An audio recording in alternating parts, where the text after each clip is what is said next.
Dear student and respected viewers, myself Deepak Kumar Thakur, guest assistant professor, Kamla Rai College, Gopalganj, affiliated with Jayaprakash University Chhapra.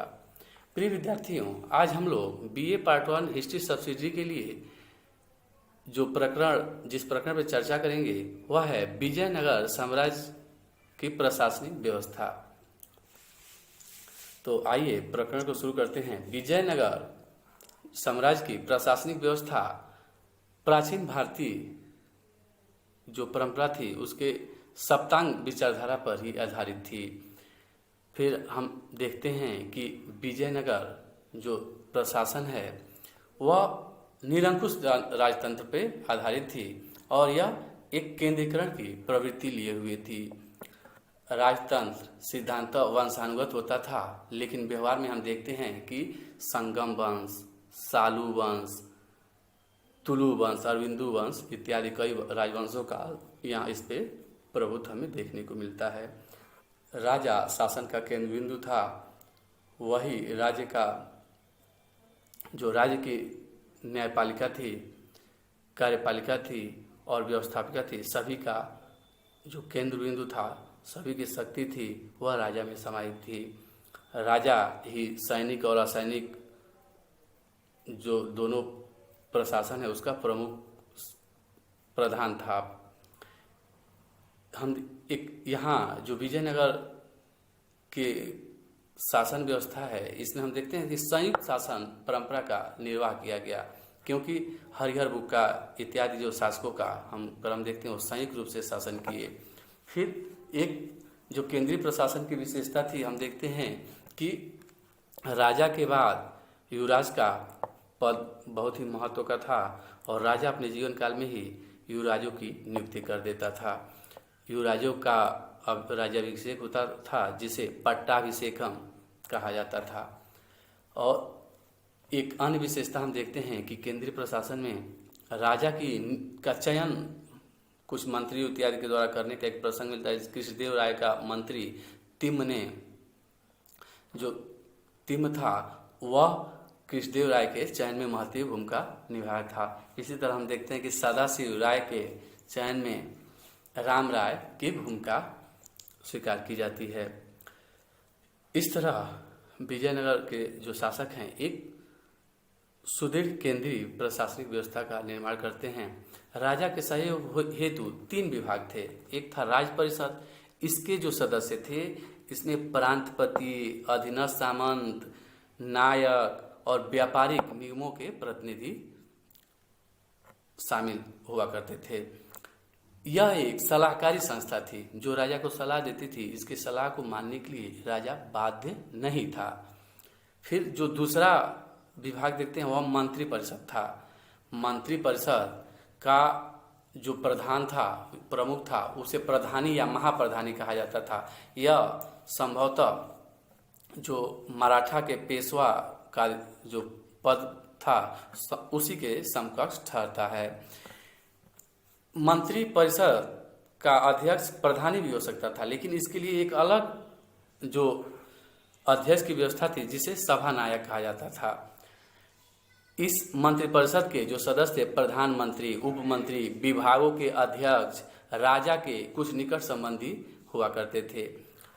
मंत्रिपरिषद के सदस्य के लिए कुछ अहर्ताएं निर्धारित की गई थी, जिसमें था कि वही सदस्य बनेगा जो विद्वान हो और राजनीतिक रूप से निपुण हो, जिसे राजनीतिक निपुणता प्राप्त हो, उसकी आयु 50 से 70 वर्ष के बीच हो, वह स्वस्थ हो, वह राज परिवार से संबंधित हो तथा छल कपट इत्यादि से दूर हो। इस तरह हम देखते हैं कि मंत्रिपरिषद के सदस्य के लिए भी योग्यता निर्धारित कर दिया गया था। हम ये भी देखते हैं कि मंत्रिपरिषद के लिए दंडनायक, कार्यकर्ता इत्यादि मंत्रियों की व्यवस्था थी।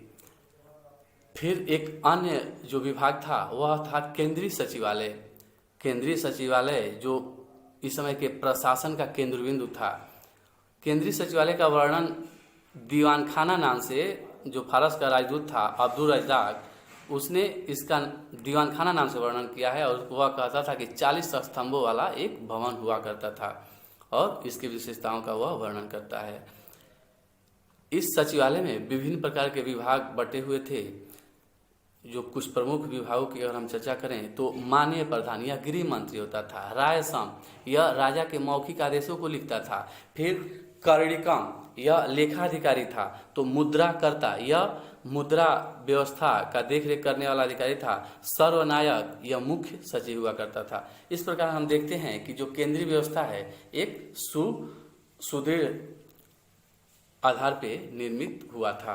फिर विजयनगर साम्राज्य की जो प्रांतीय व्यवस्था है यह भी एक स्पष्ट रूप से समृद्ध परंपरा का निर्वहन करता है। और जो भारतीय इतिहास है, जो भारतीय राजाओं, हिंदू राजाओं का जो शासनकाल है, इसमें विजयनगर साम्राज्य के शासकों का काल महत्वपूर्ण होता है, क्योंकि इनकी प्रांतीय व्यवस्था और स्थानीय व्यवस्था भी एक समृद्धशाली परंपरा का निर्वहन करती थी। केंद्र प्रांतों में बटे थे और प्रांतों को राज्य या मंडलम कहा जाता था। जो मंडलम थे इस पर उन्हीं लोगों की नियुक्ति होती थी जो राज परिवार से संबंध रखते थे या राज परिवार के निकट संबंधी थे या राज परिवार के लोग थे। लेकिन योग्यता के आधार पे भी नियुक्ति हुई होगी। और हम देखते हैं कि जो कुशल और अनुभवी दंडनायकों को का भी इस पे नियुक्ति किया गया था। जो मंडलम था उसके प्रमुख को प्रांतपति कहते थे और इसे सिक्का ढालने, कर लगाने या कर माफ करने, भूमि दान देने, प्रांत में शांति व्यवस्था स्थापित करने और राजस्व जो का संग्रहण करते थे प्रांतपति, उसका 1/3 भाग केंद्रीय खजाने को भेजने का उत्तरदायित्व था। इन प्रांतों को कुछ अन्य संज्ञाओं जैसे राज, रैया, पाठक या चावड़ी इत्यादि संज्ञाओं से विभूषित किया गया है। जो प्रांतीय व्यवस्था का एक महत्वपूर्ण जो स्वरूप है वह हम देखते हैं कि नायंकर व्यवस्था।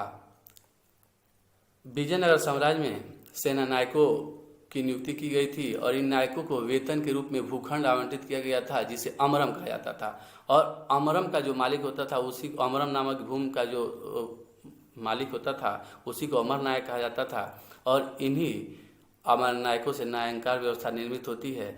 इन नायंकरों की जो अमर नायक हैं इनका जो पद था वंशानुगत था। इसका स्थानांतरण नहीं होता था। वंशानुगत धीरे धीरे वंशानुगत हो गया क्योंकि इनका स्थानांतरण नहीं होता था। हालांकि पद से हटाया जा सकता था, वो उसका आधार अक्षमता इत्यादि हो सकता था। इन महानायकों को केंद्र की 2 बातों को मानना होता था। प्रथम कि इन लोगों को निश्चित जो रकम राजा को भेजना होता था, केंद्रीय खजाने में जमा करना होता था और राजा के सहायता हेतु सेना रखना होता था और इनको 2 प्रतिनिधि केंद्र में रखना होता था। हम आगे देखते हैं कि जो विजयनगर साम्राज्य की नायंकर व्यवस्था थी यही साम्राज्य के विनाश का भी कारण सिद्ध हुई, क्योंकि ये जो नायंकर थे, सेना नायक थे या अमर नायक थे, हमेशा स्वतंत्र होने के भाव लिए रहते थे। क्योंकि हम देखते हैं कि अच्युत देव राय ने महामंडलेश्वर नामक एक कमिश्नर जैसा पद था उसको नियुक्त किया कि इन अमर नायकों पे लगाम लगाया जा सके। विजयनगर साम्राज्य में तमिल प्रांतों की सबसे बड़ी प्रशासनिक इकाई जो थी वह कोट्टम थी और इन्हीं क्षेत्रों में नायंकरों को ज़्यादातर नियुक्त होने का हम समकालीन रचनाओं में उल्लेख देखते हैं। जो प्रांत थे या उन्हें मंडलम कहा जाता था। मंडलम कोट्टम या वलनाडु में बटे हुए थे जो कि आधुनिक जिले के समान थे और वलनाडु नाडु में जो कि आधुनिक परगना या तहसील के समान थे और नाडु मेलग्राम जो 50 गांव का समूह था।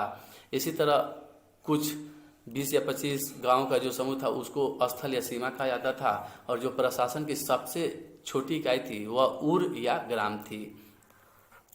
विजयनगर साम्राज्य की जो स्थानीय प्रशासन थी विकसित अवस्था में थी।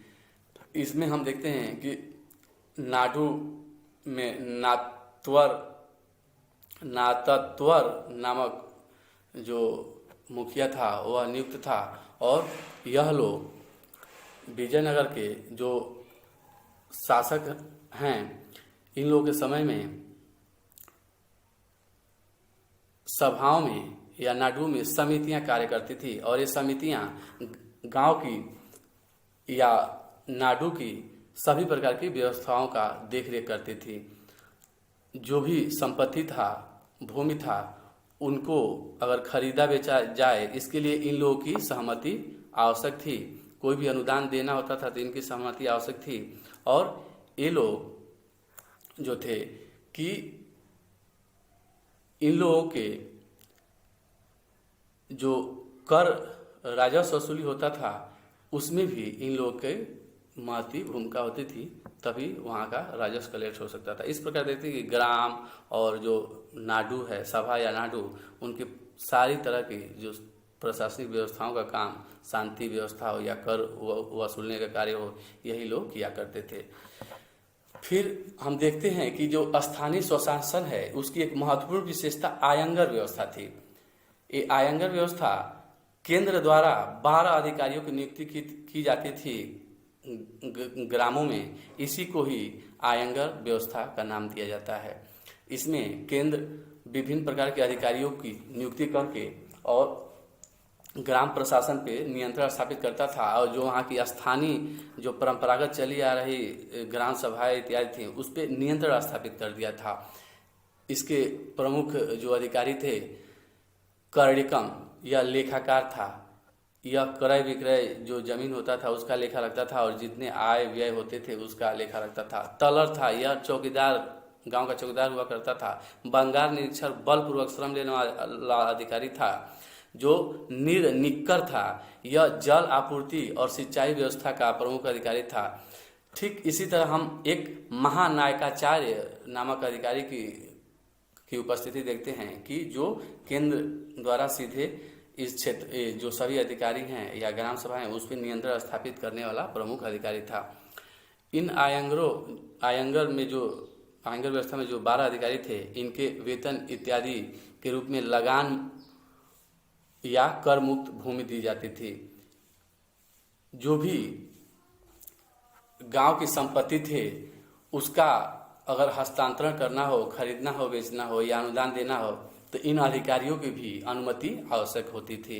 इस प्रकार देखते हैं कि विजयनगर साम्राज्य में स्थानीय जो प्रशासन का विस्तार हो गया और केंद्र का एक प्रभुत्व स्थापित हो गया गांव तक। इस तरह का व्यवस्था हम चोल काल में नहीं देखते हैं। चोलों में ग्राम जो हैं स्वायत्तता लिए हुए थे। इस तरह जो प्रशासनिक व्यवस्था में हम देखें विजयनगर के प्रशासन में तो एक सैन्य व्यवस्था आती है। विजयनगर साम्राज्य का जो सैन्य विभाग था उसको कंदाचार बोला जाता था और इस कंदाचार विभाग में सेनाओं के वेतन, भत्ता, शिक्षण, प्रशिक्षण, भर्ती इत्यादि का कार्य देखता था।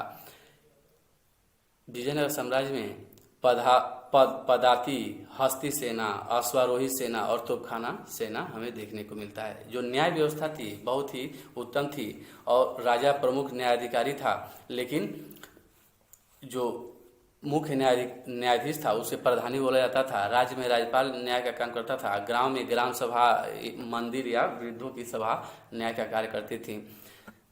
इस विजयनगर साम्राज्य के न्याय व्यवस्था का जो आधार था वह धर्मशास्त्र और स्मृतियाँ देखने को मिलता है कि धर्मशास्त्र और स्मृतियाँ पे ही आधारित होकर न्याय कार्य किया जाता था। और जो दंड का विधान था वो कठोर था। देशद्रोह मतलब बहुत ही बड़ा अपराध माना जाता था, इसलिए मृत्यु दंड, अंग भंग इत्यादि की दंड की व्यवस्था थी। जो पुलिस व्यवस्था थी वह भी बहुत ही सक्षम थी और एक जाति जो कवलकर थी उसको इस व्यवस्था में लगाया गया था और वह अरसु स्वतंत्रतम नामक कर वसूल करता था गांव से वहाँ पुलिस व्यवस्था के लिए। और पुलिस व्यवस्था का जो ये पद था वह खरीद बेच करने वाला था, इसकी खरीद बेच हो सकती थी।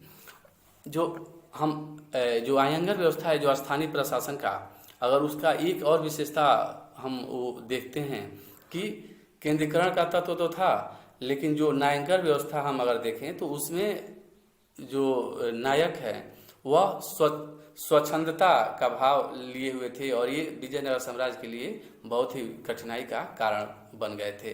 और जो आयंगर व्यवस्था के पद थे वो तो खरीद बेच योग्य थे, इस पद का गिरवी रखा जा सकता था, लेकिन नायंकरों का पद खरीद बेच के लिए नहीं थी। इस तरह हम देखते हैं कि चोलों के प्रशासन से भिन्न प्रशासनिक व्यवस्था थी विजयनगर साम्राज्य की, और विजयनगर साम्राज्य में केंद्रीकरण के तत्व ज़्यादा थे। इस तरह यह हमारा प्रकरण पूरा होता है। जय हिंद, जय भारत। आप लोग इससे जो भी संबंधित है उसे हल करके व्हाट्सएप ग्रुप पे भेजेंगे। धन्यवाद।